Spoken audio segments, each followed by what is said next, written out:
আসসালামু আলাইকুম dear students. আজকে আমরা তোমাদের এসএসসি ফিজিক্সের একটা এমসিকিউ করব। ঠিক একটা না, বেশ কয়েকটা এমসিকিউ করব। কিন্তু এই ভিডিওতে আমরা তোমাদের 6 চ্যাপ্টার মানে হচ্ছে যেটা হচ্ছে বস্তুর উপর তাপের প্রভাব সেখানকার কিছু এমসিকিউ করব।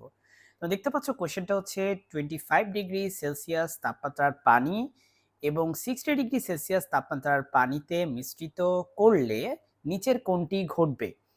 দেখো ২ টা তাপমাত্রার মধ্যে 60 ডিগ্রি তাপমাত্রা বেশি আর 25 এর তাপমাত্রা হচ্ছে কম। তাহলে যেটা তাপমাত্রা বেশি সে হচ্ছে তাপ হারাবে আর তার তাপমাত্রা হচ্ছে কম সে হচ্ছে তাপ গ্রহণ করবে। ওকে? তাহলে দেখো ১ম অপশনটা 25 ডিগ্রি সেলসিয়াস তাপমাত্রার পানি তাপ গ্রহণ করবে।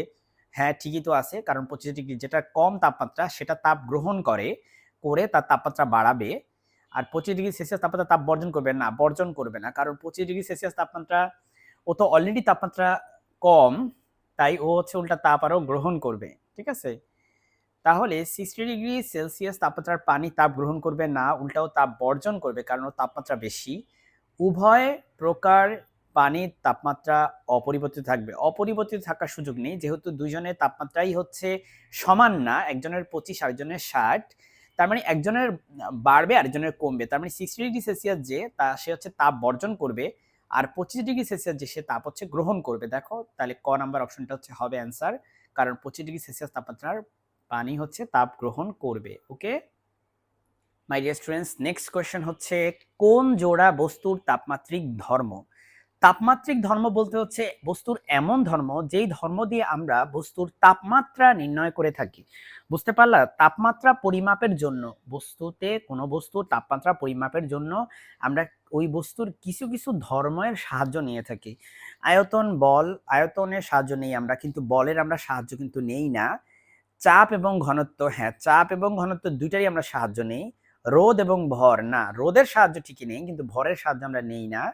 বেগ এবং রোধকত্ব, উত্তর হচ্ছে না, বেগের সাহায্য নেওয়া হয় না, আসলে রোধকত্বের সাহায্য নেওয়া হয় না। সো এখানে হচ্ছে তোমার উত্তর হবে হচ্ছে চাপ ও ঘনত্ব। খ নাম্বারটা হবে তোমার উত্তর। ঠিক আছে? কোনটি পারদ থার্মোমিটারের তাপমাত্রিক ধর্ম? মাই ডিয়ার স্টুডেন্টস, পারদ থার্মোমিটারে আমরা থার্মোমিটারের যে পারদের যে স্তম্ভ, সেই স্তম্ভ যখন উপরের দিকে উঠতে থাকে তখন বলে যে তাপমাত্রা হচ্ছে বাড়তেছে। আর পারদের স্তম্ভ যখন নিচের দিকে নামতে থাকে তখন সেটা হয়ে যায় তাপমাত্রা হচ্ছে কমতেছে। তার মানে তাপমাত্রা বৃদ্ধির সাথে সাথে তোমার পারদ স্তম্ভে থাকা পারদ, একটা থার্মোমিটারে থাকা পারদ হচ্ছে আস্তে আস্তে আস্তে আস্তে উপরের দিকে উঠতে থাকে, দৈর্ঘ্য বরাবর উপরে উঠতে থাকে এবং তাপমাত্রা কমার সাথে সাথে সেই স্তম্ভটা আস্তে আস্তে নামতে থাকে। সুতরাং অ্যান্সার হবে এখানে হচ্ছে দৈর্ঘ্য। কারণ পারদ থার্মোমিটারের তাপমাত্রিক ধর্ম হচ্ছে শুধুমাত্র দৈর্ঘ্য। হ্যাঁ, পারদ থার্মোমিটার ক্ষেত্রে যেহেতু পারদ হচ্ছে দৈর্ঘ্য বরাবর, সে মানে তার দৈর্ঘ্য বাড়ে এবং দৈর্ঘ্য কমে এবং দৈর্ঘ্য বাড়ার সাথে সাথে আপনার তাপমাত্রা বাড়ে এবং কমে, এভাবে আমরা বলে থাকি। চাপ, ঘনত্ব, রোধ এগুলো আমরা পারদ থার্মোমিটার ইউজ করি না, এই ধর্মগুলো ইউজ করি না। ওকে? নেক্সট কোয়েশ্চেন হচ্ছে এসআই পদ্ধতিতে তাপমাত্রার একক কোনটি? মাই ডিয়ার স্টুডেন্টস, এসআই মানে হচ্ছে international system, system of international সিস্টেমে তাপমাত্রার একক হচ্ছে কেলভিন। ওকে? কেলভিন হচ্ছে তাপমাত্রার একক, ডিগ্রি সেলসিয়াস, ডিগ্রি ফারেনহাইট এগুলা না।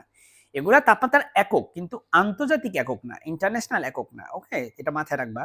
নেক্সট কোয়েশ্চেন, আন্তর্জাতিক পদ্ধতিতে তাপমাত্রার একক কোনটি?